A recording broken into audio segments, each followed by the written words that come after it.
Hey, Sean, welcome to the show. Appreciate it. Thanks for having me. Yeah, tell us who you are, what you do. So my name's Sean Hakes, and I've been building digital marketing agencies from about the early 2000s.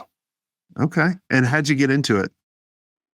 Kind of by accident. I was working for another company, broke a website of theirs on accident, so I had to learn how to build the website back. So I quickly learned HTML and all that. But I've always wanted to get into my own business, so I ended up leaving there and starting a small web design and SEO business. I actually reached out to the first SEO in the space at the time to give me a quote, Bruce Clay. And I couldn't afford him at that time. I made like no money. So I was like, hey, maybe I could figure this SEO thing out.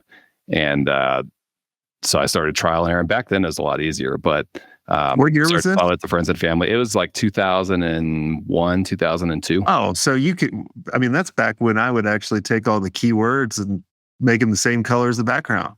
Totally. Yeah. Really easy. So Yeah, exactly. That was good times. And programming websites back then. I remember I would program everything in like tables, Yep.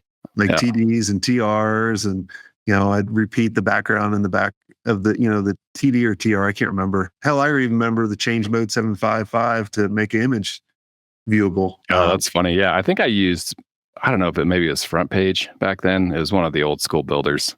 I used Front Page and Dreamweaver, and everybody made fun of me with Front Page, but I was like, my websites look so much better than your crappy ones. Yeah, exactly. Yep. Cool. All right. So you were an accidental agency owner. How long did you run that agency till you sold it? And then we'll kind of backwards into it. Yeah. So my first one is probably about a year. It wasn't very long. Really? I was okay. Yeah, I was new. I didn't really know what I was doing, but we I think our team, we had 3 or 4 people on there, and built a pretty decent presence in Denver, and had someone reach out to me about acquiring it. So it wasn't a lot of money. I didn't really know anything about evaluations or anything like that. I probably gave it away, at that time. But that's what really piqued my interest in growing it a little bit bigger next time and learning from what I did on that first one.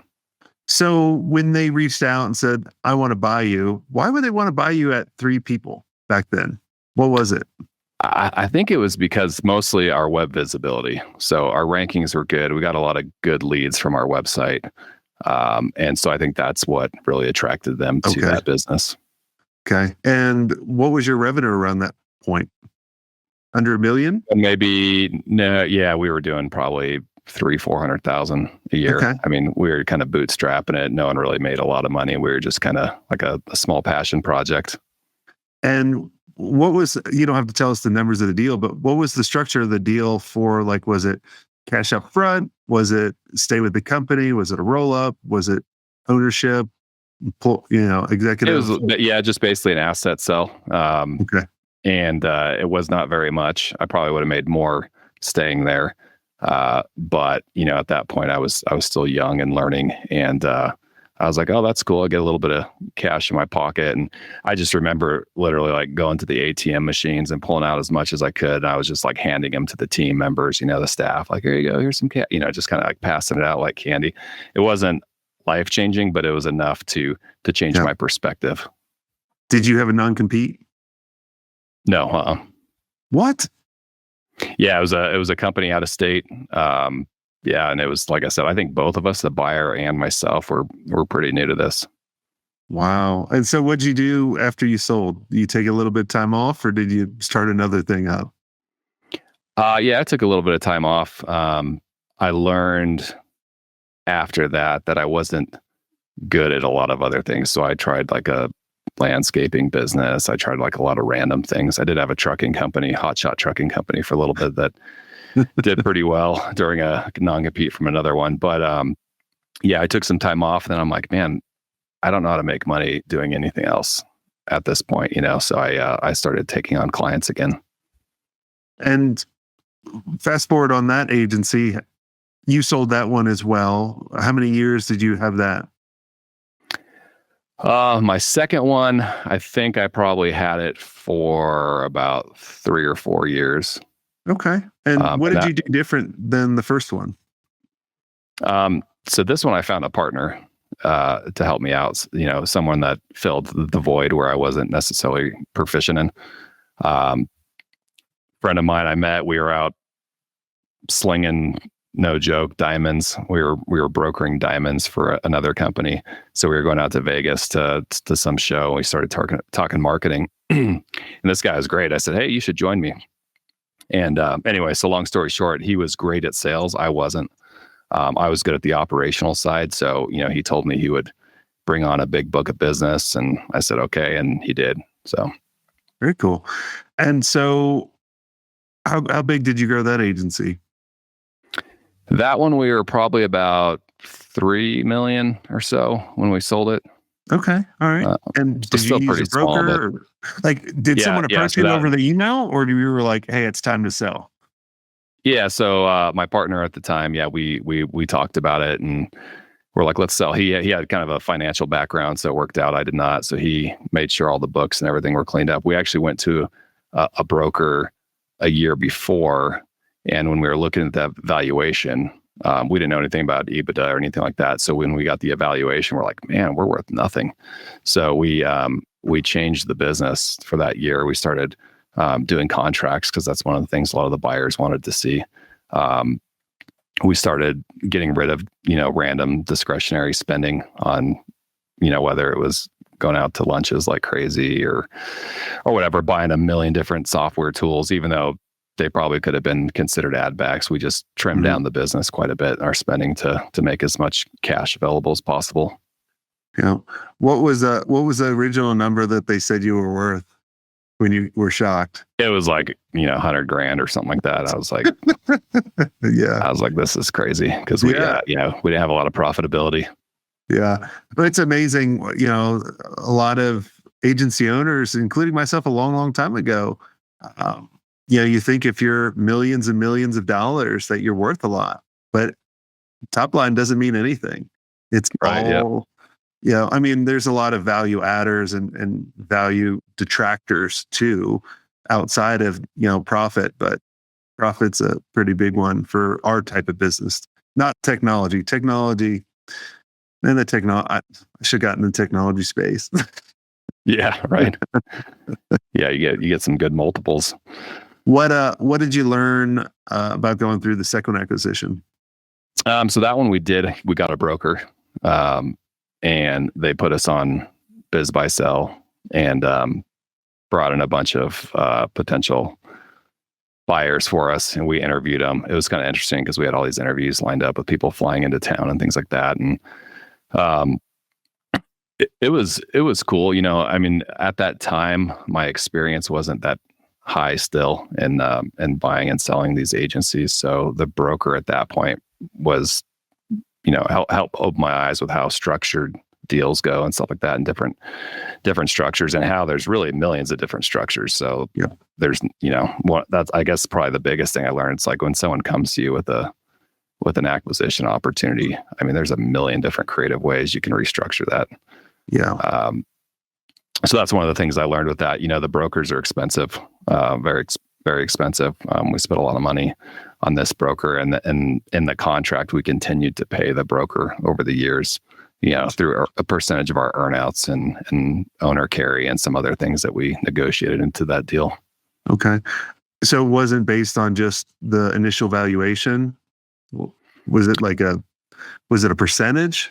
Yeah, so I think this deal, I think it was about half cash down, and then the rest of it was through owner carry, and then we had and it wasn't even a full 50% the difference. I think it was like 30%, and then 20% was based on an earnout. So we could have hit that 20%. Maybe we didn't. Maybe we went above it. We ended up going above it, so it worked out. But yeah, that's how we structured it. And all the deals that we got offered, we ended up taking probably the least aggressive deal, which when I look back on it, I think it was a good decision because the team that was taking over the company, we had way more confidence in them. It was a private equity group that had specifically sourced people in our industry to run the company that had experience in it, and genuinely cared about the team and the clients moving forward. So that was cool versus like we had some random companies, like a guy that owned a bunch of clubs in New York City that wanted to buy it, and just kind of a lot of random, things come through. So we ended up going with these guys for that reason. Was with the broker, were they specific for agencies, or were they just a general business broker? General business, I would say. Yeah. I mean, I think they had a couple agencies they had worked with in the past. I think it would be great if there was a brokerage that was specifically for agencies, because it's, a unique market, and and you have to know it inside and out to get the best value for it. Yeah.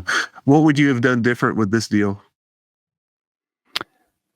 Well, I mean, if I had the knowledge that I had now, I wouldn't have used a broker.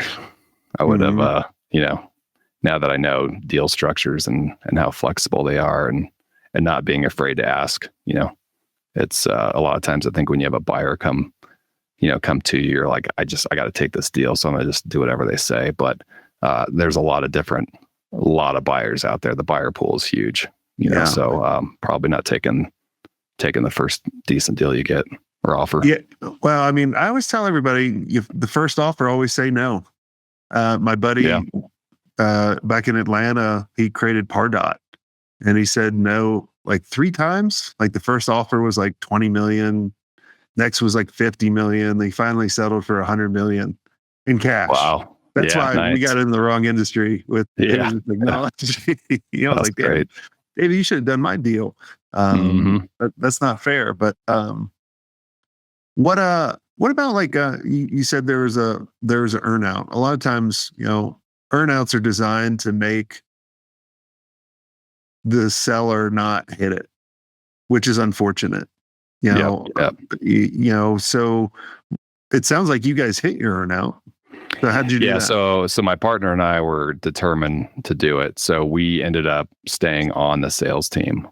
We got commission from the earnout, basically, is all that happened, but we stayed on for free. We had our cash up front. We had our owner note, which kind of served as almost like a salary for ourselves, to keep us going, and then to make sure that the organization hit those earnouts. And so we stayed on, essentially volunteering our time until we hit that earnout. And we did. I mean, we had these different elevators each year. It went up, different revenue goal. And I think the first year we were like 6 months into it, we hit it, but then we were getting pretty significant monthly payouts through the end of the year, and then it reset again the next year. So what I've always told people, and what I've learned over the years, is when buyers start asking you for, pro forma or projections, a lot of people, they want to make it look really good, and they go, hey, we're going to grow it almost double, or we're going to grow 50% or 100% or whatever it is. And I think that's setting people up for failure. Versus I tell people, I'm like, hey, we're just going to do a steady growth this year. We're going to grow at 10%. And that's what they set the earnout on. Right. Yep. So did you sandbag them? Yeah, I mean, a little bit. Yeah, I mean, we were conservative for sure, on what we thought, and that was intentional. But also, I mean, the earnout was, the elevators were still fairly aggressive, but yeah, we hit it. And then on another note too, we knew we were going to hit those numbers, and we knew that the broker's pay was tied to those numbers. So we offered them, I forget what it was, but it's something like, hey, we're going to buy you out of this contract to make money off this earnout that we knew that we were going to hit, because, we knew what we were going to sell. So we offered them like $30,000 or something like that, which at the time was like $1 million to us, but we offered him that to basically get out of that piece of the contract, and he took it. And so that's great. So we were able to keep 100% of the earnout that we earned after that. That's good. And did you have a non-compete with that company? Or yeah, so that one had a crazy non-compete. It was like 7 years. What? Probably not enforceable, but Yeah, it was very lengthy, very restrictive, and I think I got about 5 years into it where I was like, all right, this I need to do something else because I'm running out of my reserves, that I saved from the deal, and I didn't want to go into savings, so I went to him and I said, I'm starting another company up. I know I'm still in the non-compete phase, but I have to do it. So either let's play nice and, I won't go after any of your customers, anything like that. You don't try to enforce something that probably is not enforceable anyway. But so I was stressing out about it, and they came back to me and they're like, we want to partner with you. No way. Totally cool. Yeah.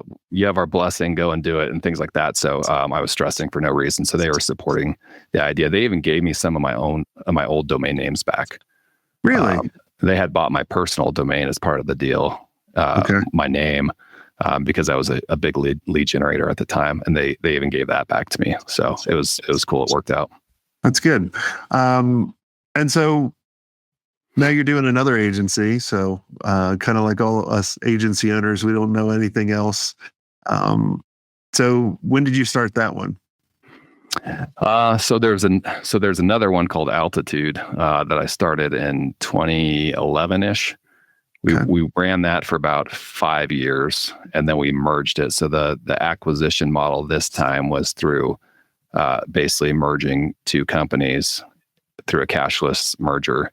To make the revenue higher, the valuations, and so we merged them, and then in about a year after merging them, we got a pretty good random offer through a guy in one of our networks that they're like, hey, we have to buy a company for tax purposes and whatever, and that one was different because it was full multiples that we were looking for, but it was also cash up front. And they only wanted to keep one person on board, to help. We had like 4 of us, running that company. Mm-hmm. But it's pretty cool because I got 100% up front and moved down to South Carolina to be, by the beach, stuff like that, and start a fishing charter and do all this stuff that I've wanted to do over the years. And it was really cool. So, and they didn't have a non-compete really either. They just said, just stay out of our 30-mile radius market. And go do what you want to do. So that's crazy. Like, this is great. Yeah. So when you go to negotiate, I had 2 of the extremes. I had the 7-year crazy restrictive ones where I couldn't do anything really. That had to do with marketing. And then this other one where they're just like, yeah, just stay out of our backyard and you can do whatever you want. So. Wow. And so how long did the charter boat captain or owning the charter boat work out? Because it's kind of almost like it's a old story I've always heard. It's like this guy just works his ass off all his life, right? And hardly spends any time with his kids or his family, just works all his life, sells his company, goes down to Florida to do a fishing charter and go fishing all day. And he's like, man, I could have done this all. I didn't have to do all the 20 years building up to it. Yeah. It was a lot less than I expected to get into, for sure. And my mind's always in marketing, so I'm always figuring out like, all right, how do I run this charter so it's not like every other charter, so I structure it in a way that, whether it's outsourcing captains and how I bring in the marketing and partnerships and sponsorships and all this other stuff with it. But yeah, I did it for a couple years.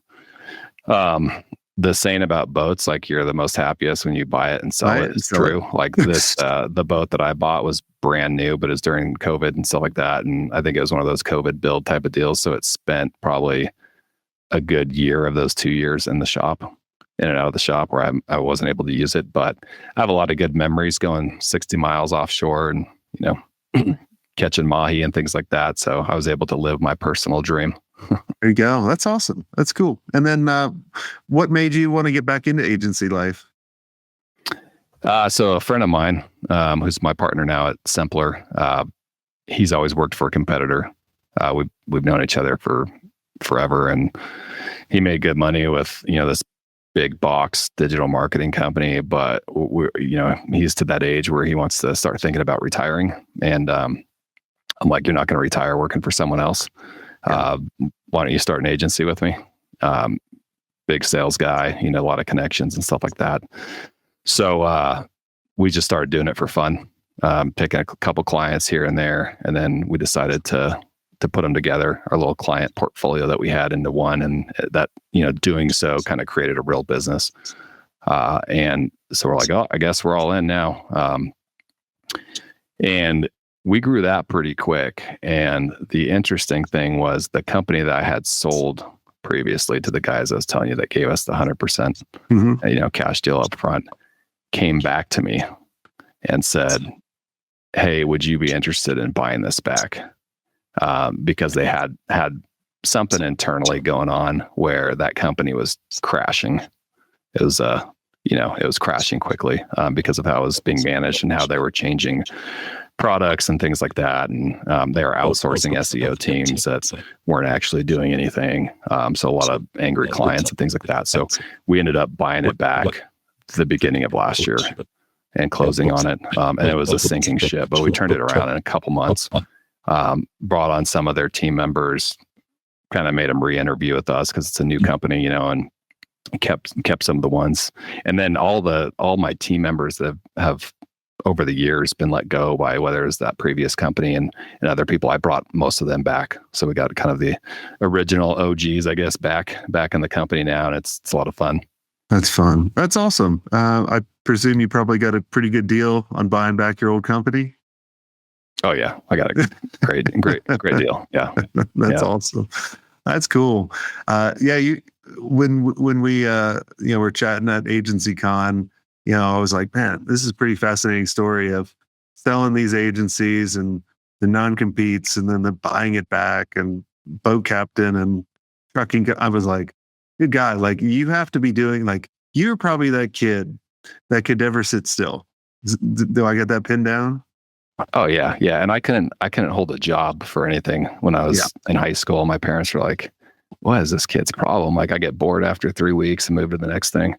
But I like a lot of new things. I also, when I moved out to South Carolina, started a co-working space too. They didn't have anything like that in South Carolina. Everything was, that the place that we were at, which is between Myrtle Beach and Charleston, is like decades behind everyone else. So started a co-working space as well, which took about a year to finally catch on to what that concept was. It was a big breaking, story there. So that was pretty cool. That's awesome. Well, cool. Well, Sean, this has all been great. Is there anything I didn't ask you that you think would benefit the listeners? No, I would just say, if you are thinking about buying or selling, definitely consider what we talked about, on whether or not using a broker makes sense for you. And don't be afraid to be aggressive, with what you're asking for. Yeah. Yeah. Another thing too, I think is important to know is a lot of people that have a broker, there's a lot of great brokers out there. There's a lot of bad brokers. And when you get to the final hour of thinking of selling your agency, you could never rely on the broker to say, yes, you should do it, or no, because they're incentivized if you do it. They don't get paid if they don't. So just keep that in mind. There's a lot of great brokers out there. And if you guys want any introductions, let me know. I'm happy to introduce you to a few that we recommend. But just keep that in mind. Always look at the person that has they're not going to get paid for your success or your failure. They'll give you the best advice. Yeah, 100%. Yeah, I agree. Awesome. Well, thanks, Sean, for coming on the show. And everyone, if you enjoyed this, make sure you comment, like, subscribe on whatever platform you're on. And until next time, have a swing day. I hope you enjoyed this content. If you want more content like this, make sure you click on the link on the screen or check out your most popular podcast platform where the full episode is there. And until next time, have a swing day. What are you doing? Go check it out. Click on the link. I'll see you soon.